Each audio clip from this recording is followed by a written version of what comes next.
Hello students, मेरे YouTube channel पे आपका वेलकम है।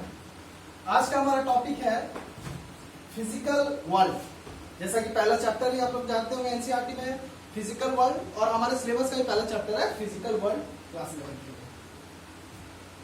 फिजिकल वर्ल्ड में आपको थोड़ा सा मैंने एक्सप्लेन किया था कि इस चैप्टर में हम लोग को पढ़ना है फिजिक्स से रिलेटेड सारे चीज के बारे में। तो पहला टॉपिक यही है कि आप फिजिक्स सब्जेक्ट के बारे में क्या जानते हैं, फिजिक्स है क्या, फिजिक्स को क्या मतलब क्या समझते हैं। तो एक्सप्लेन करूंगा मैं इसे। फिजिक्स ब्रांच साइंस का एक ऐसा ब्रांच है जो नेचर में होने वाली सभी घटनाओं से हमको बताता है कि कैसे वो घटनाएं हो रही है। अगर इंग्लिश में इसका definition they, it is the branch of science which deals with the natural phenomena. अब नेचुरल फिनोमिना क्या है?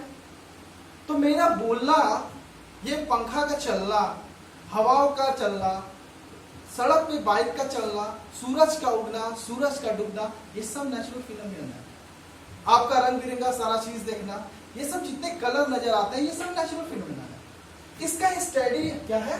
फिजिक्स है। तो एक ऐसा ब्रांच साइंस है जो हमें सामने सारी चीज को दिखता है। एक्सेप्शन चीज का नाम का कोई चीज ही नहीं है इसमें। हम जो भी पढ़ेंगे वो सामने हमें दिखेगा। तो हम कह सकते हैं कि physics is equal to natural phenomena, मतलब फिजिक्स ही नेचुरल फिनोमिना है। अगर नेचुरल फिनोमिना समझ रहे हैं तो इसका मतलब आप फिजिक्स समझ रहे हैं। वो घटनाएं क्यों हो रही है समझ रहे हैं, तो इसका मतलब फिजिक्स आप लोग समझ रहे हैं। तो अब फिजिक्स में आते हैं कि बहुत सारे प्रिंसिपल है। तो इस पूरे फिजिक्स को दो पार्ट में बांटा गया, मतलब दो फिजिक्स के दो फंडामेंटल लॉज हैं। पहला है यूनिफिकेशन और दूसरा है रिडक्शनिज्म।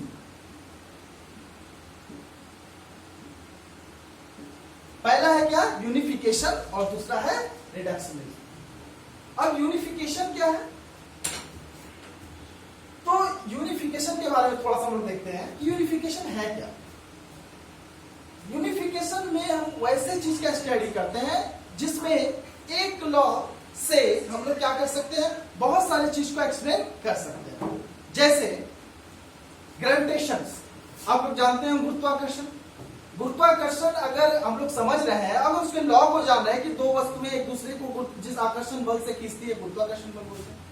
इस एक छोटे से चीज से हम लोग कितने कितने लॉ फॉलो कर लेते हैं, मतलब कितने सारे घटनाओं को एक्सप्लेन कर देते हैं। मतलब एक छोटा सा लॉ बहुत सारी घटनाओं को क्या करता है, एक्सप्लेन करता है। जैसे एक कलम का नीचे गिरना, पृथ्वी का सूर्य के चारों ओर घूमना, उपग्रह का पृथ्वी के चारों ओर घूमना, या किसी भी उपग्रह का किसी ग्रह के चारों ओर घूमना। जैसे चंद्रमा हम लोग का उपग्रह है मून, वो पृथ्वी के चारों ओर घूमना है।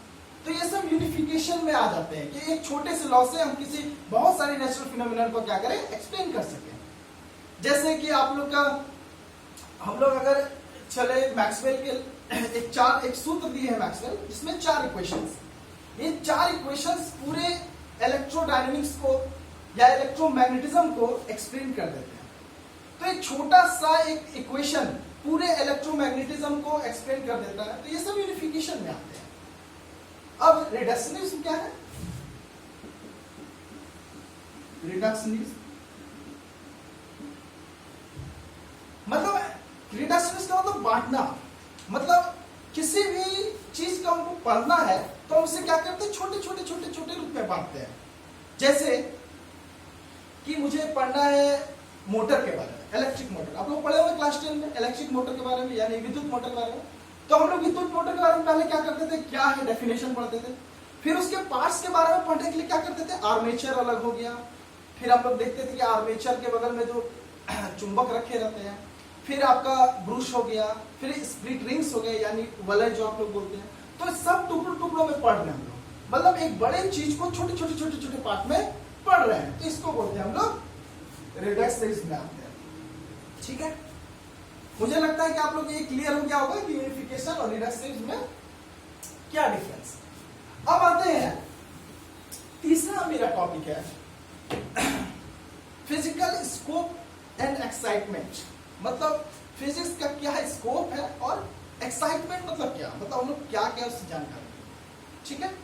तो हम लोग स्कोप देखते हैं। स्कोप फिजिक्स में दो स्कोप है, पहला मैक्रोस्कोप, माइक्रोस्कोप व्यू, और दूसरा है माइक्रोस्कोप। एक्चुअली ये इन दोनों में आपके चैप्टर्स आते हैं जो 11 12 में हमें पढ़ने हैं। मैक्रोस्कोपिक में लगभग सारे 11th में जो भी हमें टॉपिक पढ़ने हैं सब मैक्रोस्कोपिक में आ जाते हैं, और माइक्रोस्कोपिक में 12 के सम चैप्टर्स आते हैं। मतलब 1900 से पहले जो भी आप लोग का फिजिक्स था वो सब मैक्रोस्कोपिक था, और उसके बाद जो फिजिक्स आया उसके बाद माइक्रोस्कोपिक है।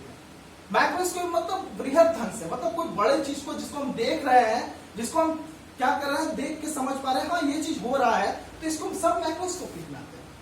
और माइक्रोस्कोपिक में भी यही है, होने का तो घटना हो रही है लेकिन हम लोग को अपनी आंखों से वो नजर नहीं आ रहा है, उसके लिए हमें थ्योरी देखना पड़ता है, उसके लिए एक्सपेरिमेंट करना पड़ता है अलग अलग, तो ये माइक्रोस्कोपिक में आता है। अब माइक्रोस्कोपिक में कौन कौन से चैप्टर आते हैं अगर मैं देखूं तो माइक्रोस्कोपिक में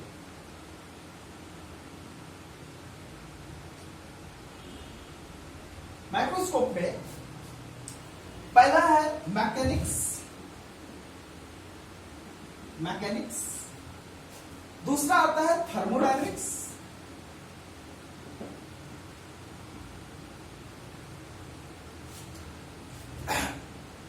तीसरा आता है इलेक्ट्रोडायनेमिक्स,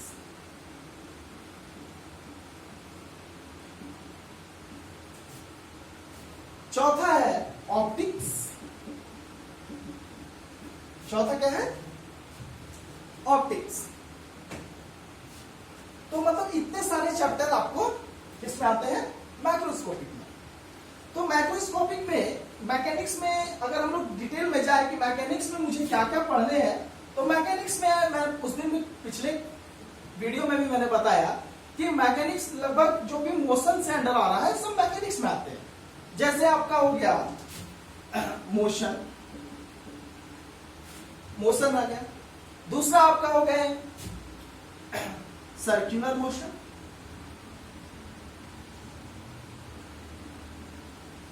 तीसरा है system of particle of rigid body,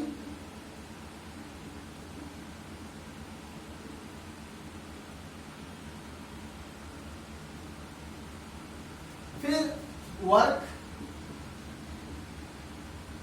work energy and power, इसी तरह ऑसिलेटरी मोशन या ऑसिलेशन एंड अगर हिंदी में बोलूं तो ये गति है, ये वृत्तीय गति, ये दृढ़ वस्तु की प्रणाली है, इसका है कार्य, ऊर्जा एवं शक्ति, उसके बाद है आवर्त एवं तरंगे, ठीक है, ये सब आते हैं मैकेनिक्स में।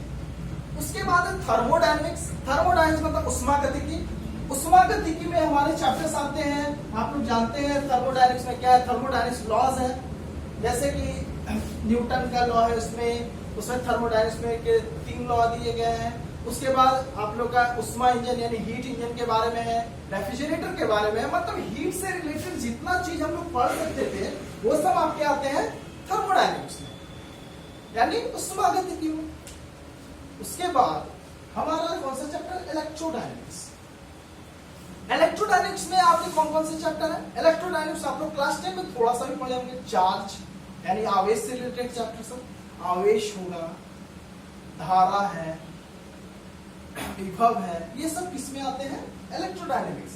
पोटेंशियल जैसे चार्ज, करंट, मैग्नेटिक, ये सब किसमें आते हैं, इलेक्ट्रोडायनेमिक्स। मतलब इलेक्ट्रिक से रिलेटेड और मैग्नेट से रिलेटेड जितने चैप्टर हम लोग के आ जाएंगे, इलेक्ट्रोडायनेमिक्स और मैग्नेटिज्म सब इसमें आते हैं मैक्रोस्कोप। उसके बाद है ऑप्टिक्स में क्लास 10 में थोड़ा सा आप लोग पढ़े हुए होंगे कि लेंस के बारे में, मिरर के बारे में, रिफ्रैक्शन, रिफ्लेक्शन, और थोड़ा हम लोग इसको इस क्लास 12 में एक्सपेंड रूप में पढ़ेंगे। ये दोनों चैप्टर आपके क्लास 12 में है। ये दोनों चैप्टर मैकेनिक्स और थर्मोडायनेमिक्स हमें 11 में पढ़ने हैं, और इलेक्ट्रोडायनेमिक्स और ऑप्टिक्स हमें क्लास 12 में पढ़ना है। इसमें ऑप्टिक्स में तो हमारे हम लोग समझ ही रहे हैं कि क्या क्या आते हैं, रिफ्रैक्शन ऑफ लाइट जैसे प्रकाश का परावर्तन, रिफ्लेक्शन ऑफ लाइट प्रकाश का अपवर्तन, उसके बाद डिफ्रैक्शन यानी विवर्तन, उसके बाद इंटरफेरेंस यानी व्यतिकरण, ये सारे चैप्टर्स हमें ऑप्टिक्स में मिलते हैं, यानी हमें ऑप्टिक्स में हम लोग पढ़ेंगे। ठीक है, अब आते हैं माइक्रोस्कोपिंग। माइक्रोस्कोपिंग में कौन कौन से चैप्टर में पढ़ने हैं या कौन कौन से चैप्टर आते हैं।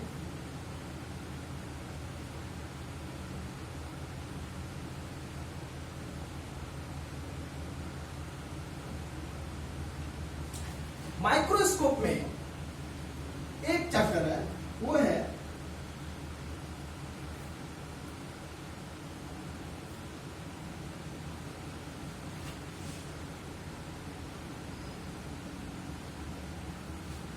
Quantum physics. क्वांटम फिजिक्स यानी कि ऐसे कण के बारे में पढ़ना है जिसका वो बहुत छोटे छोटे पार्टिकल्स के बारे में, जैसे हो गया न्यूट्रॉन, प्रोटॉन, इलेक्ट्रॉन, मतलब इतने छोटे छोटे पार्टिकल है, इस सब के बारे में स्टडी करना है कि कहाँ है, कितना डायमीटर है, क्या इस पर कौन कौन से फोर्स है, किस तरह की एनर्जी है, इस सब के बारे में हम क्वांटम फिजिक्स में देखते हैं। तो ये भी आपके क्लास 12 में ही पढ़ने हैं। इसमें भी चैप्टर आते हैं, जैसे आपके आगे एक चैप्टर है इसमें सेमीकंडक्टर, क्योंकि इसके साथ क्वांटम फिजिक्स के साथ सेमीकंडक्टर अंडर में आएगा, जो हम लोग क्लास 12 में हम लोग एक्सपेरिमेंट देखेंगे। अभी बस छोटा सा है कि मैकेनिक माइक्रोस्कोप में कौन से आते हैं, तो क्वांटम फिजिक्स जैसे पार्टिकल से रिलेटेड जो भी चीज हमें पढ़ने हैं, ये तो स्मॉलेस्ट पार्टिकल जिसके बारे में हम लोग देख नहीं सकते हैं, सिर्फ गणनाएं हो सकती है, सिर्फ उसके बारे में गणना करके हम लोग जो भी चीज समझ सकते हैं। ठीक है, अब आते हैं नेक्स्ट टॉपिक पे, जो है फिजिक्स एंड टेक्नोलॉजी, यानी भौतिकी एवं इसका हमें तकनीकी के साथ संबंध को दर्शाना है कि फिजिक्स और टेक्नोलॉजी का क्या रिलेशन है। देखिए, पहला चैप्टर में आपको ये जो फिजिक्स वर्ल्ड है, इसमें बस यही एक्सप्लेन करना है, मतलब फिजिक्स है क्या, इसी से रिलेटेड पढ़ना है। थियोरेटिकल टाइप है, कोई मतलब आपको कोई इसमें लॉज नहीं है, कोई थ्योरी मुझे इस पे नहीं देनी है, बस फिजिक्स वर्ल्ड के क्या है, बस इसको एक्सप्लेन करना है। इसलिए इस चैप्टर में थोड़ा सा मुझे ज्यादा बोलना पड़ रहा है, कम लिख रहा हूँ, क्योंकि आपको जितना एक्सप्लेन कर सकूं मैं इस तरह ही एक्सप्लेन कर सकता हूँ। ठीक है, आपको अभी मैंने बताया कि हमारा अगला टॉपिक है फिजिक्स एंड टेक्नोलॉजी, मतलब फिजिक्स और तकनीकी, मतलब फिजिक्स का तकनीकी के साथ क्या संबंध है, फिजिक्स कैसे रिलेट करता है तकनीकी से। तो आप लोग जानते हैं फिजिक्स है तो तकनीकी भी है, क्योंकि फिजिक्स से ही टेक्नोलॉजी है। कैसे? टेक्नोलॉजी तो आपको सामने दिख ही रहा होगा कि मैं ऑनलाइन आपको क्लास ले रहा हूं, आपसे क्लास ले रहा हूं, या आपको क्लास दे रहा हूं, या आप कैसे क्लास ले रहे होंगे ऑनलाइन भी, तो ये कैसे हो रहा है, मेरी वीडियो आप तक कैसे पहुंच रही है, ये भी तो टेक्नोलॉजी है। या इस क्लास में फैन चल रहा है, तो ये फैन भी तो टेक्नोलॉजी है ना, कहां से आ रही है टेक्नोलॉजी, ये सब छोटे छोटे चीज में टेक्नोलॉजी है, और जो कहां से हम लोग देख रहे हैं, फिजिक्स में। इस मार्कर में इंक भरने तक जो इंक से लिखना है, ये सब फिजिक्स के अंदर आ जाता है कि कैसे लिखा था, क्यों स्पेस में नहीं लिख पाते हम लोग, यहाँ लिख लेते हैं, तो ये सब टेक्नोलॉजी है। जैसे अगर फिजिक्स में कोई लॉ आया तो हम लोग कुछ चीज का निवार किया, जैसे इलेक्ट्रोमैग्नेटिज्म पढ़े तो हम लोग जनरेटर बना दिए, हम लोग इलेक्ट्रोमैग्नेट के बारे में पढ़े तो मोटर बना दिए, हीट के बारे में पढ़े तो हीट इंजन बना दिए, रेफ्रिजरेटर बना दिए, थोड़ा और एक्सपेंड किए तो ट्रांसफार्मर बना दिए। ये सब रिलेटेड है, सब मतलब छोटे छोटे फिजिक्स के लॉज लगा के हम लोग बड़े बड़े मशीनें बना रहे हैं। इलेक्ट्रोमैग्नेटिक वेव का यूज करके हम लोग टीवी भी देख पाते हैं, नेट यूज कर पाते हैं, कि अपनी यहाँ की चीजों को अगर टीवी में दिखाना है तो यहाँ का वीडियो शूट करके हम इलेक्ट्रोमैग्नेटिक वेव के थ्रू दूसरे विदेशों में दिखा सकते हैं, वहां का न्यूज हमें मिल सकता है। ये सब जितना कम्युनिकेशन सिस्टम है, सब कहां से आया, सब फिजिक्स से आया। एक एक लॉज हम लोग दिए और सारे लॉज पे हम लोग वर्क करके एक नया नया चीज बना दिया। जैसे कि अगर हीट के बारे में अगर हम लोग पढ़े तो क्या बना लिए, हीट इंजन बना दिए।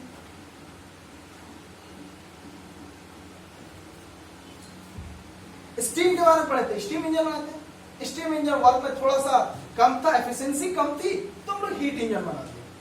अब उसके बाद मैग्नेट के बारे में पढ़े, उसके बाद चार्ज के बारे में पढ़े, इलेक्ट्रिक के बारे में पढ़े, तो आप लोग अब देखते हैं इलेक्ट्रिक इंजन बना गया, इलेक्ट्रिक इंजन बन गया।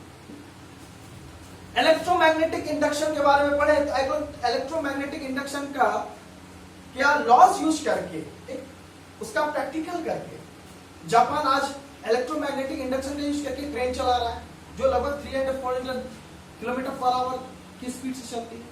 तो मतलब तकनीकी जैसे जैसे फिजिक्स में हम लोग आगे बढ़ते जा रहे हैं, टेक्नोलॉजी भी उस तरह आगे बढ़ रही है। तो कह सकते हैं कि टेक्नोलॉजी अगर कहीं से देना है तो फिजिक्स से कोई, क्योंकि फिजिक्स नेचुरल फिनोमिनन के बारे में स्टडी कराता है, ये कैसे काम कर सकता है, ये नेचर में कैसे चल सकता है। तो हम लोग क्या करते हैं, उस चीज का यूज करके एक्सपेरिमेंट करते हैं और नए नए यंत्र बनाते हैं, नए नए चीजों को बनाते हैं जिससे हम लोग का काम आसान हो सके। जैसे अगर कंजर्वेशन ऑफ लॉ पढ़ रहे हैं तो आज रॉकेट, कंजर्वेशन ऑफ एनर्जी पढ़ रहे हैं या कंजर्वेशन ऑफ मोमेंटम पढ़ रहे हैं, जैसे कंजर्वेशन ऑफ मोमेंटम पढ़ लेते हैं तो आज रॉकेट उड़ा पा रहे हैं उस लॉ का यूज करके। ग्रेविटेशन का यूज करके हम लोग दूसरे प्लैनेट पे अपने सैटेलाइट्स को भेज रहे हैं। तो ये सब आपका फिजिक्स और टेक्नोलॉजी के अंदर आता है। ओके, अब मेरा लास्ट टॉपिक है फंडामेंटल फोर्सेस। फंडामेंटल फोर्सेस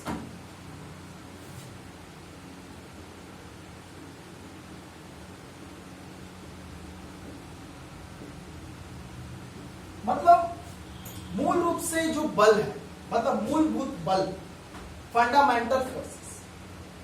तो मैं सिस्टमैटिक ढंग से लिखूंगा कि कौन, मतलब मैं लिखूंगा छोटे से बड़ा फोर्स, मतलब इंक्रीजिंग ऑर्डर में मैं लिखूंगा फोर्स को, आप लोग देखिएगा। सबसे पहला है ग्रेविटेशनल फोर्स। सबसे पहला है ग्रेविटेशनल फोर्स।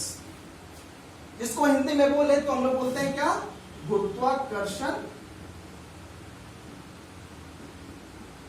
गुरुत्वाकर्षण बल। पहला क्या है, फंडामेंटल फोर्स, ग्रेविटेशनल फोर्स, जिसको क्या बोलते हैं हम लोग, गुरुत्वाकर्षण बल। दूसरा है week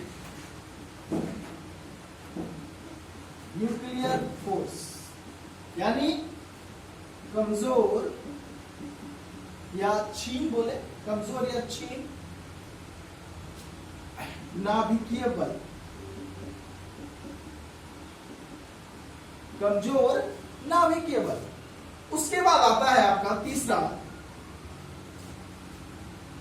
with electro magnetic force, यानी विद्युत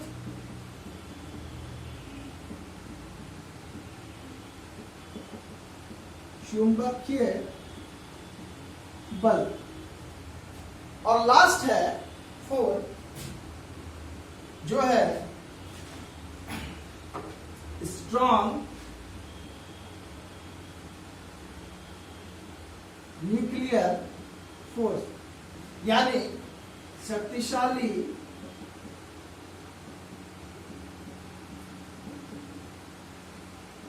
नाभिकीय बल, शक्तिशाली नाभिकीय बल।